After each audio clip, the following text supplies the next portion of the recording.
सामने भी कौवा बैठा हुआ है एक, और इधर सामने स्वेलो बैठी हुई है, ब्राउन स्वेलो। एंजॉय कर रही है मौसम को। एक इधर चिड़िया बैठी हुई है दीवार पे,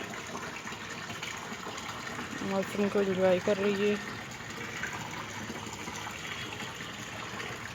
हमारे चैनल को लाइक करें, सब्सक्राइब करें, बेल आइकन पर क्लिक करें। ओके, अल्लाह हाफिज़।